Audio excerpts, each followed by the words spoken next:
This government meeting is brought to you by Eastworks and our local cable subscribers.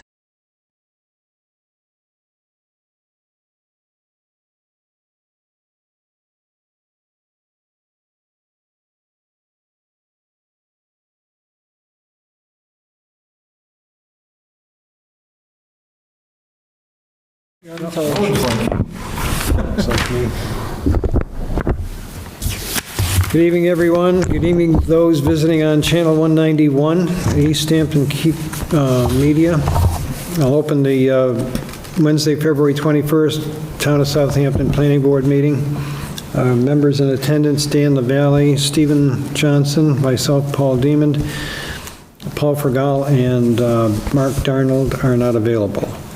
And I will get right to the agenda item tonight. Our first agenda item is a A&R presented by Patricia Melanson for 82 Cold Spring Road, map 6, lot 5. I believe Richard Labarge is here to do the presenting.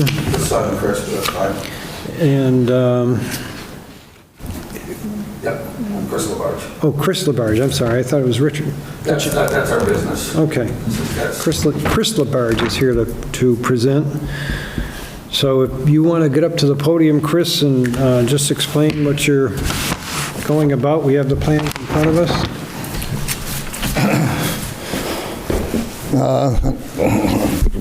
Basically, we're just cutting out an 8.47 acre lot, and we're leaving the existing house with, I'm not sure, I forget, 6 point something remaining or 9.5? Yeah, I can't, I did so many plans, but yeah, and we're doing remaining land on the other one, and there's frontage on both streets on the new lot, on Cold Springs and Lead Mine.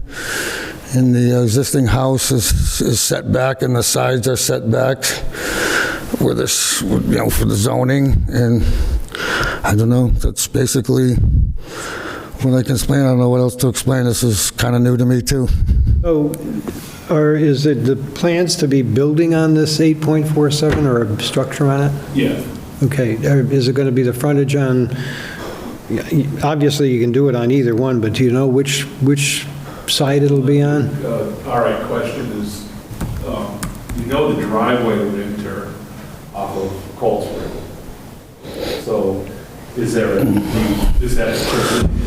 What? the frontage off Lead Mine or Cold Spring because of the driveway? Well, usually the driveway would be where the address would be. Yeah. More than likely then it would be Cold Spring Road for the frontage. So are you also seeking an address so we can list that as an address now, or you want to wait on that? If it could be done now, eventually we'll have to do it later. Dan, do you have on your computer let me bring my laptop tonight. Yeah. The assessor's map to show what it's at 82. I know the house number here is 82 that's existing, but I don't know if that's going up or down. Go ahead, no, go It would ahead. go up towards Westhampton. What's the lower? So it would, Probably 57 is at Ted Hendricks. yeah, but I mean, you're on a corner, so that would be Right. the first number in there, wouldn't it? No? Cold Spring's a long road. It's a long road, so Yeah. there's a big, I think 57 would be the or somewhere around the 50s. I'd call it 80 and be done if that's the only question. Here's Right, Cold Spring. yeah. Yeah, pulling Yeah, up. that would be probably the most, because if they do back down, the new house would be built close to the existing house. So 80, 78, something like that. I mean, it could be further divided, maybe. Okay, so we got 82, Less clear than the remaining. 64 is the next number. Is that Cold Spring? 80, so going up to Westhampton's higher, correct? Yes. Right. So yeah, I just want something between 64 and 82. 80 seems to be the, what Oh, maybe want to put another space in there in case, Have you been surveying on the other side of the road? no, that's Levesque. That's Levesque's been serving on the other side, yeah. We'll check in with them next. it would be a safe, because if there was another house possibly south. All right, provided the intention is to be putting the driveway off of Cold Spring then, because otherwise it would present a problem if you did it from lead mine, if we issue it now and you change your plan. The driveway is definitely All right. going to block. So number 80 would be okay? Yes. All right. Write that down. All right, so any other questions looking at the plan, Stephen or Dan? I only ask what our consultant has said about this meeting, the dimensional requirements. Yeah, it does. Richard has weighed in, or Richard has not weighed in? He doesn't have to. Oh, it's been asserted by the applicant, yes, and it's obvious from the plan. In this district, it's Mostly, so. minimum is 175 for frontage, so. So to move this right along, I would move that we endorse the plan as submitted and encourage any and all applicants to get the check, the Form A, and the Mylar plan to us a full week in advance of the meeting. And I know you had some of the pieces ready to go, but if you could just pull all the pieces ready to go, and I'm not singling you out because it's common, but if we had for a Wednesday meeting materials by the prior Wednesday, we'd talk a lot less.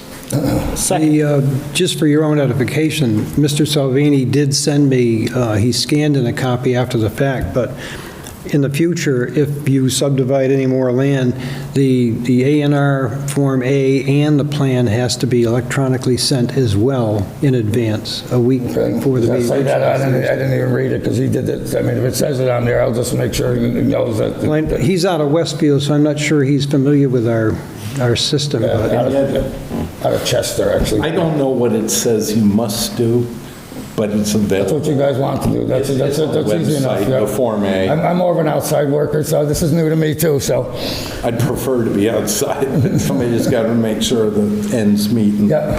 All right, Stephen's made the motion. I made a second. Dan's going to second. No other further discussion? All in favor? Aye. And also, now we'll take a separate motion that we will assign number 80 Cold Spring to that parcel. I'll make the motion. You want to second it? To assign street number 80 number Cold 80. Spring Road to parcel A. Yep, I'll second that. second. Motion's made Second. and second, all in favor? Aye, Aye. Yeah. okay. I am, Mr. Chair, if I might? yep, Outside of the current issue of endorsing the A&R plan, you have expressed to us that your intent is to convey one of those lots. If you're enrolled in Chapter 61B, having renewed your enrollment in October, please pay attention to the process that governs the transfer of land so enrolled. It will come back to us later. We are one of 4 boards that implement the Chapter 61 program for real estate tax reduction at the local level. But there is a state law and process, and if you've got pen and pencil, pen and paper, I got if you have a pen and a pencil, it really won't work. I know that. I'm only 35 times 1.5. All right, so chapter, Chapter 61, and you need to know which flavor you're enrolled in. 61B, there's a very good website. It's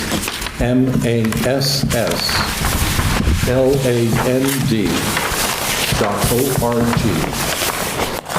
Mass, like Massachusetts, land, because that's what we're talking about. And that's a site at our land-grant university over in Amherst, University of Amherst, University of Massachusetts Amherst. And what you'll find there, right at the top banner, is landowner resources. And that'll explain the many wonderful arcane idiosyncrasies of Chapter 61, and it's written for the landowner and their advisors. It's not for the attorney. It's really to help coach you through how to use the program to your benefit.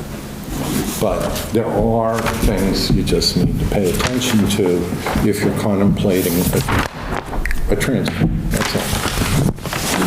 All right, thank you. Do you know if it can be left as is?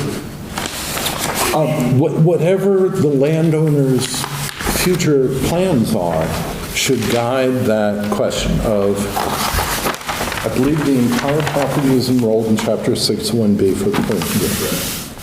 Depending on when, I don't want to give legal or financial advice. I'm not doing that. I would consult this website because the simple fact of the A&R division may not trigger anything with respect to Chapter 61. I'm not asserting that it does. It's not within our purview tonight, right, Paul? Exactly. But it is something for you to understand, be aware of, so you can navigate it cleanly and comfortably to your benefit. It's a little complicated, but it can be done. And it's kind of obvious. It's going to be, at least the current configuration, a second house lot that would also potentially qualify under 61B, minus the exclusion for a future built house. I'm not giving legal or financial advice. Mass Land. Yep. .org. Mass Land. And if you don't find it at the University of Amherst,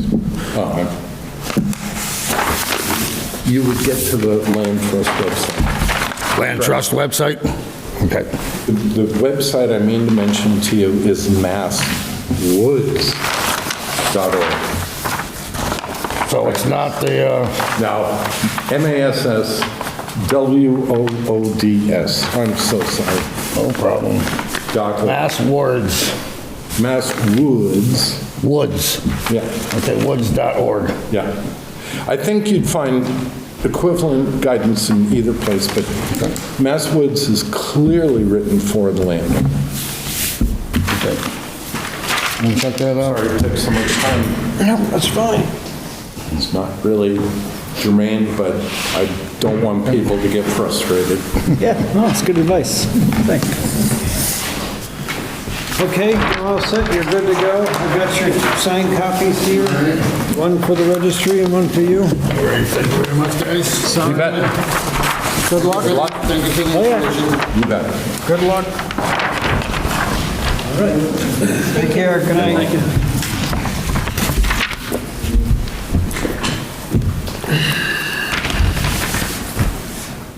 Sorry to call you out. No. I did plan to be here for the 40R presentation by you and the Housing Authority. We just signed off with the Housing Authority, and I thought that this was all preordained. No, to be no. here and supporting your presentation about what we should think about 40R, because you were chair when the study was done, is that right?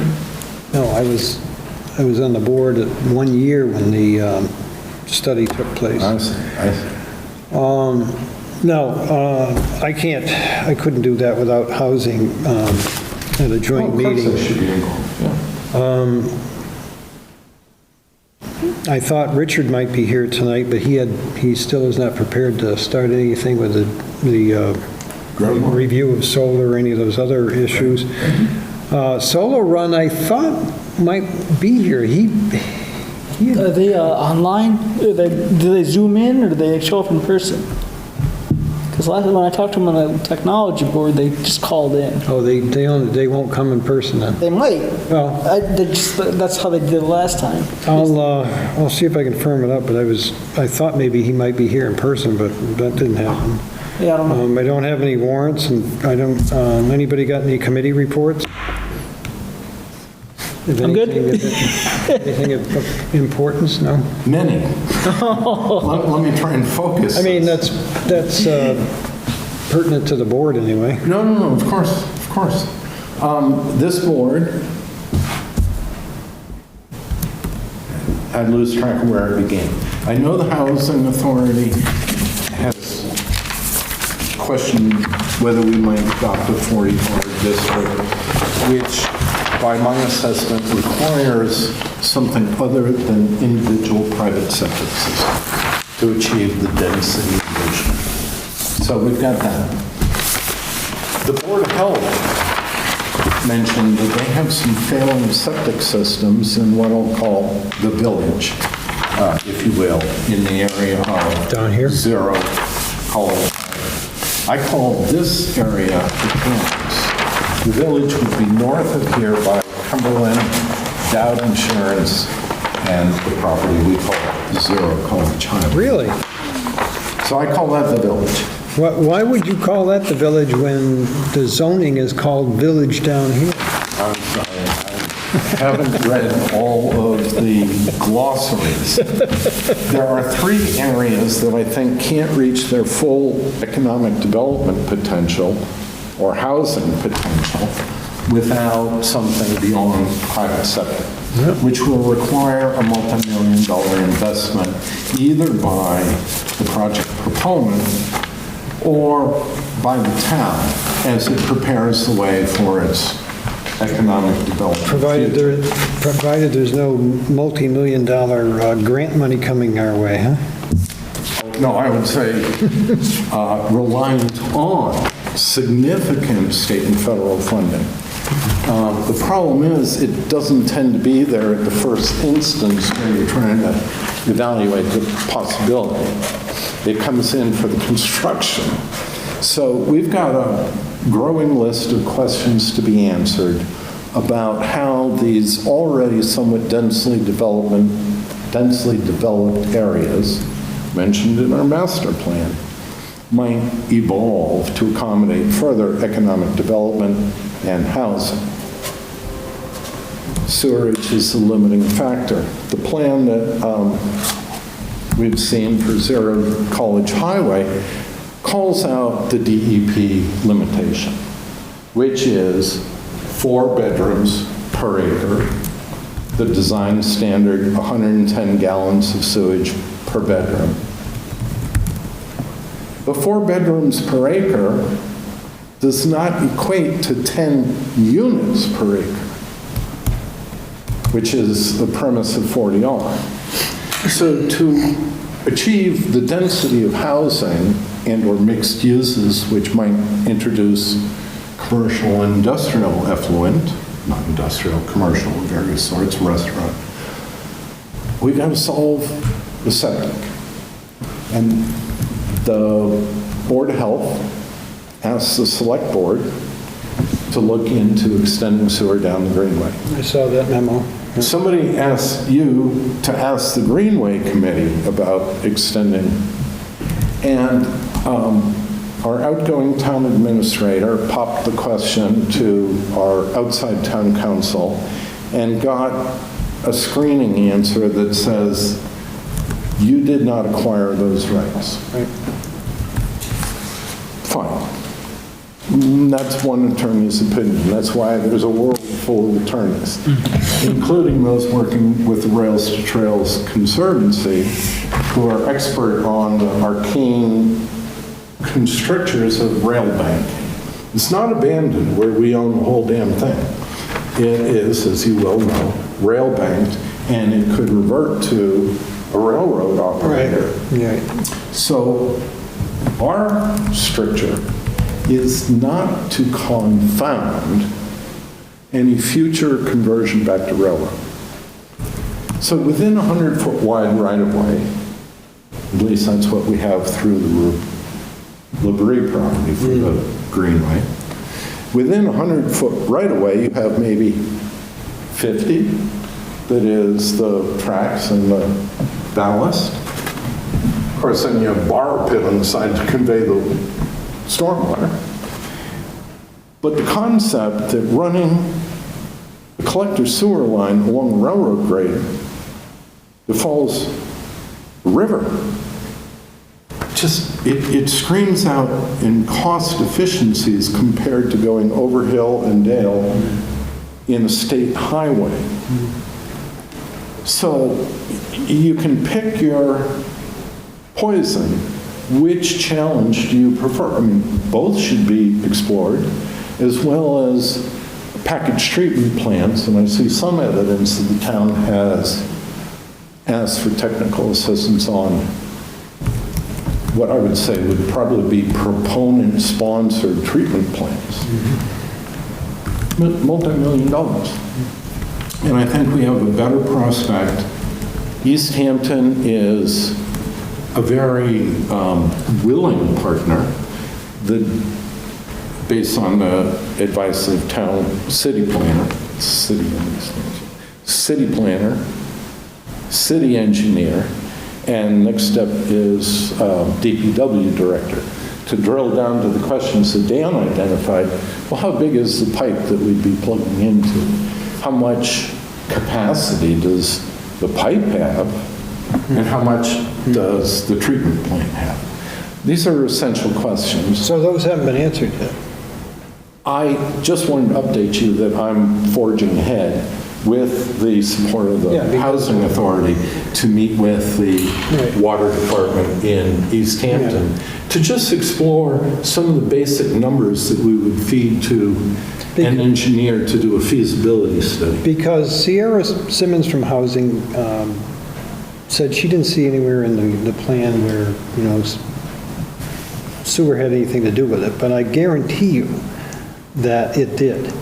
And not so much the gateway over there by Red Rock Plaza and Big Y, because that was close to the Easthampton Center. But going further into the Paisanos area and Cumberland Farms and this Zero College Highway area was in question because it was quite a distance from the town line. And I appreciate your asking the question, because honest to God, Paul, before you asked me, what about running sewer through the Greenway? I had dismissed it as too expensive. But compared to the alternatives, and we will eventually have to find an alternative, even for the existing multifamily we have in that district failing, it may be the most opportune possibility. Yeah, to me, it's the question's got to be answered by Easthampton. How much load could they take? If you're putting how many housing components are projected on there, what can they accept? We'd have to design some sort of intergovernmental agreement. We'd be a client of Easthampton in ways perhaps not very dissimilar to how we draw water from Easthampton. That we would use it for a portion of our town. The financial cost might be apportioned accordingly, but they're a willing partner.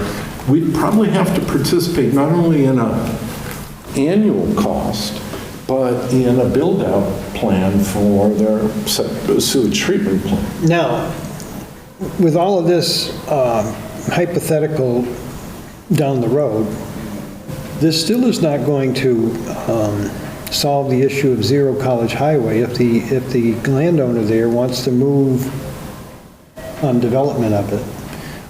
Still offering his land for the safety complex, Appreciate that. plus Very much. plus the frontage on Some frontage. College Highway. Very I mean, it's much. not going to preclude him from possibly doing a development there, which they already had some studies done on before, to put in X number of two-bedroom units there, which supposedly the load will take for that area. So if That is their preliminary presentation from a year ago, correct? Yeah. I don't know that we saw engineering data, but they were well aware and noted on the plans.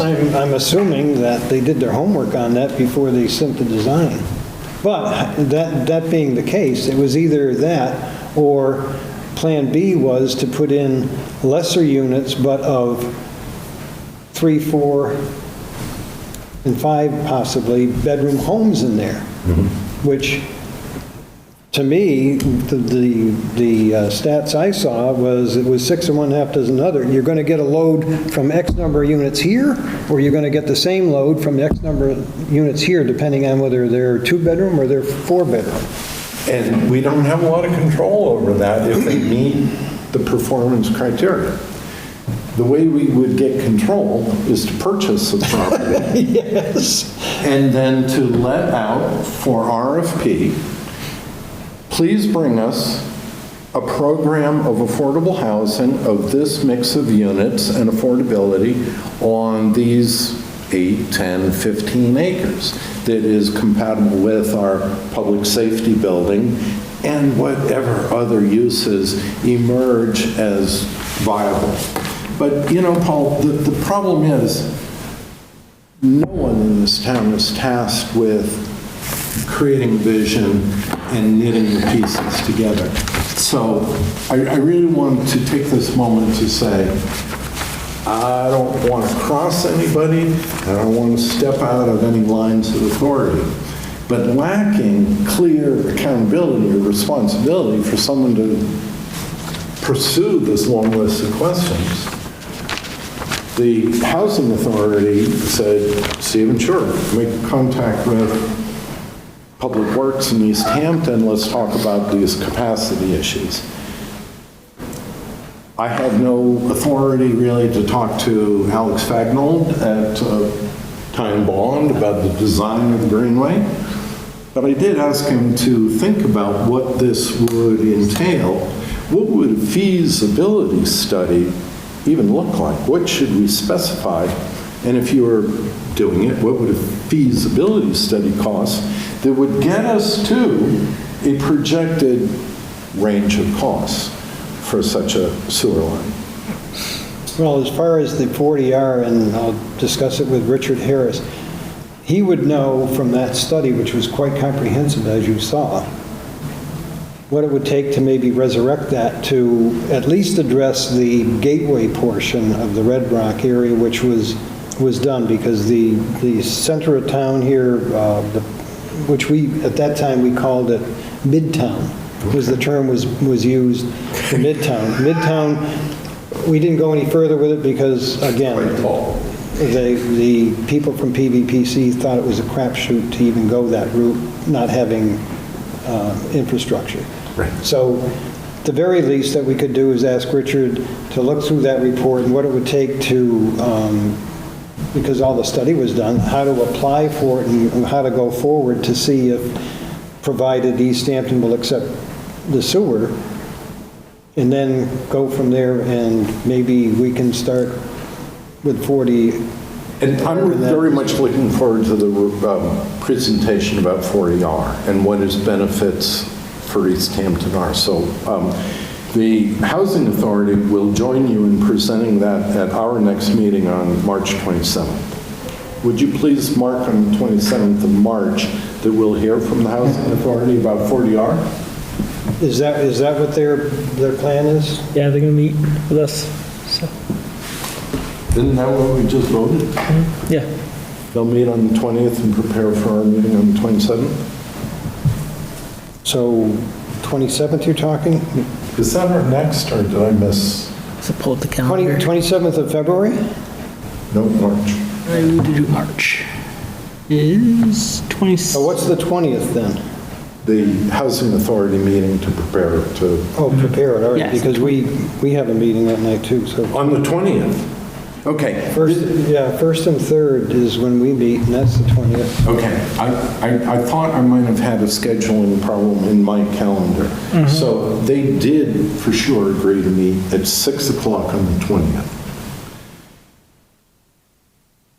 Dan, at least, might be able to. But you want planning board at the select board meeting the 27th. No, I didn't say that. I did. I thought that we should welcome the Housing Authority on the 27th, and you corrected me that we actually meet on the 20th. Yep. So they could meet first and then join us, as I thought they would do. Okay, all right. So it'll be a joint meeting then.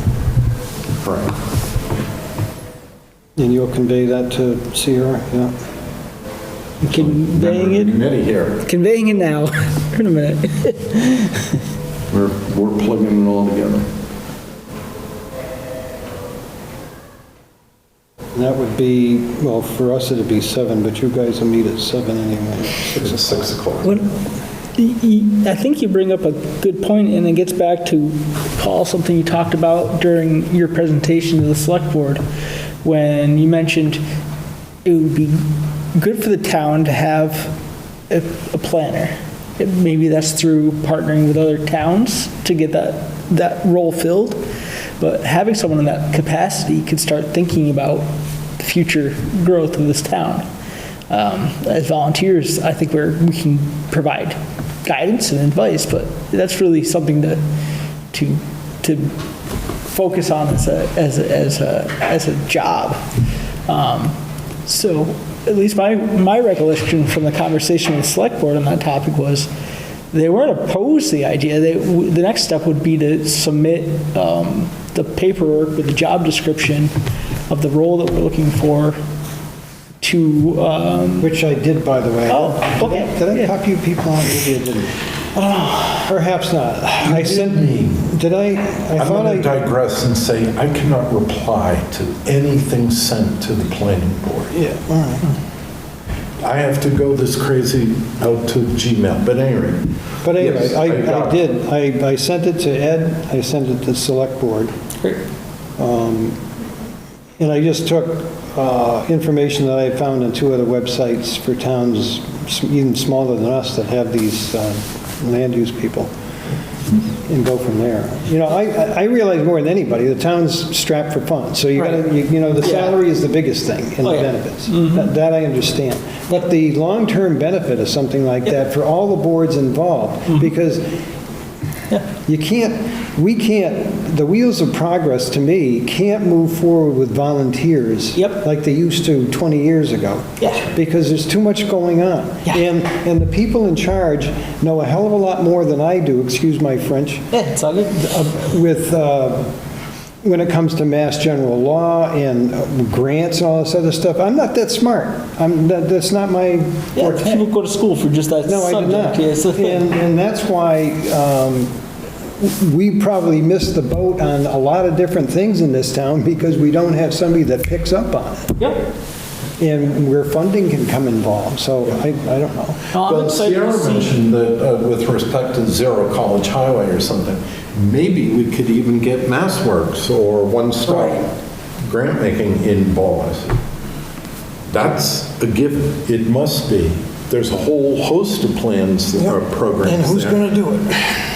Yeah. So who's going to initiate it? Easthampton has skinned that cat better than any other municipality. You don't have to tell me. I watch and read the papers, and even Northampton, how much money these people are getting all the time for this, that, and the other thing. I'm saying, where the heck are we? Yeah. We can do it in partnership. So I think what we can do is through partnership is, so at the next select board meeting, if it's not on the agenda, then when we get to the topics of reports from committees, we'll bring up the topic of the job description for this person in that role, so that gets discussed. Oh, I did copy personnel and policies board too. Yep. So, Because Do you know if George got it? George. Our conservation agent? No. I always get his last name wrong. Not I Russell. knew George when he said George. Is it Russell? No. Well, anyway, so I sent it to George is our conservation agent. I understand. He has X number of hours who do work under Chapter 131. Have you seen his credentials, AICP? Do you know what that means? His key. American Institute of Certified planners. And there's a continuing education requirement. It's a exam type credential. And I would give George the benefit of the doubt that he's staying current on a broad range of land use law topics to To wit, he sent us the SJC article written by my good friend McGregor about prior public use. Did you dig into that? Yeah. That was a meaty article. I kind of glanced over it, but I wanted to get in and read it all. You'll have to have 2 cups of coffee to get through that one. It's excellent. It's excellent. We've heard about Article 97, protection for conservation lands, but there's a broader set of principles that is dedication to public use. And if land is even, if you make any credible argument that it's been previously dedicated to a use, the courts, to the Supreme Judicial Court of Massachusetts, have found that that really needs to be honored to the extent that the disposition process must start with a controlling agency who declares it surplus to their mission. If not that, nobody can force some higher purpose because of the prior dedication to a public use. It's quite extraordinary, I think. It could be beneficial in many cases. It could be really problematic in others. See that? But it went all the way to Yes. the Massachusetts SJC, so it is precedent. Yes. And I credit George for bringing that. It has conservation aspect, but it's much more broadly land resource. Yeah. So perhaps that's an avenue if he's interested. If we were to get the select board approval for that role to be funded, then perhaps he would be interested in filling those hours. I have no idea. I know he commutes the distance. I don't know whether he wants more hours. Is he retired from his previous profession? Is that why he picked this up, like part-time? I haven't. No, I looked at his publications. He's been a conservation agent and or planning type person in many jurisdictions. This is a continuation of his portfolio. So I really see that as the next step. Let's see if we can look, if the select board can find funds for someone in that role, then I think that's getting someone who has the dedicated time and skill set to focus on this would help move things And let me along. just say this, it's not necessary that it makes it to the next budget. I mean, Yeah. this has just come about, so Yep. if it takes a year to hash it over and how you want it to go about, whatever, and maybe it's in place for the following fiscal year, but I mean, I'm not looking for anything. Maybe nothing will happen, I don't know, but it's just to plant a seed down the road, because this town has got a lot of open space and a lot of potential for development, even without infrastructure. We gotta be smart about it. So, and if you want to be smart about it, you've got to have somebody that's got a handle on everything. And if we want to grow and progress, we've got to get on board to start getting some of these funds that are available to help us. Because I hear you. we're getting passed right over because of our lack of. It would be it'd be an investment in the town because it would return money, bring money back in. You know, I was just blown away when I was fishing around one day, and I look at a town like Irving, and I looked at a town like Wendell, and I look at towns like Lee, Mass. I'm saying, am I reading this like they have a planner? They have a land use person? Whately, town of Whately, and these are all towns that have as many people or less. Right. In some cases, half the population we have. But because they have such a rural area that has probably got a lot of potential for development, they want somebody there to. They know that it's important, yeah. And control Irving it. has a paper plant and a sewage treatment plant. Wendell faced the Route 2 realignment. What was the other one you mentioned? Lee. Has the interstate highway. You know. Oh, yeah. And so I think things like the transmission lines through town and the railroad line through town are some of our assets to explore. I am glad we're looking at the stored energy, the battery thing, because that power line running through town, any unbuildable lot, I'm not going to name the road, might end up with a fleet of these batteries on it. Hadley just recently, I read the other day, Hadley just recently passed their zoning bylaw. They've got an amendment for battery storage, period. They didn't have it on the books, but they've now put it on the books. We are doing the right thing in pursuing So that Richard because was it's great to coming. bring that up to see how important it was to address it sooner than later. Yeah, good. Well, any other, I thank you for putting together the initial job criteria. It needs to be formalized, and it might take a year because of the Collins study, Oh, yeah. but I honestly think that it's an investment. That's just what John said. well, Dan said. You're sitting in the wrong seat. I don't know, I'm sitting over here. I got to thinking about this a couple of years ago, but also since we've had Larry Smith and Richard Harris come to as consultants. And I didn't realize until we started to incorporate, initially, we only had them come in for subdivisions, which was big business in this town. Yeah, when it yeah. comes to infrastructure and all the rules and regs that goes A lot, with it. lot involved for But that. yeah. it opened my eyes how many things we may have missed over the years and may not have been to the letter of the law or whatever from just the knowledge that these people brought to the table. And I said, you know, volunteer boards are good and you can do Oh, as yeah. best you can, but you just look alone over the subdivision regulations and all the paperwork and all the reports and all the filings you have to make and processes to go through. I'm saying to myself, man, there's been subdivisions built here over the years that got a rubber stamp Yep, because all of this stuff wasn't, Understood. so that's critical. I like the idea of having the pairing of an employed person on staff for the town, as well as having the board of volunteers that is their oversight or involved with their decision-making process. But I think the two together is really the right mixture to get the results we need. We can do the policy and staff do the implementation. Yeah. It's kind of rough when volunteers have to do the Oh, God. implementation. When I was on the Northampton Planning Board, when I first started in the planning board field, the planning department, we would get the email or the information emailed a week ahead of time what the agenda was. When we got there at that meeting, everybody had a packet. The planning department had everything in line.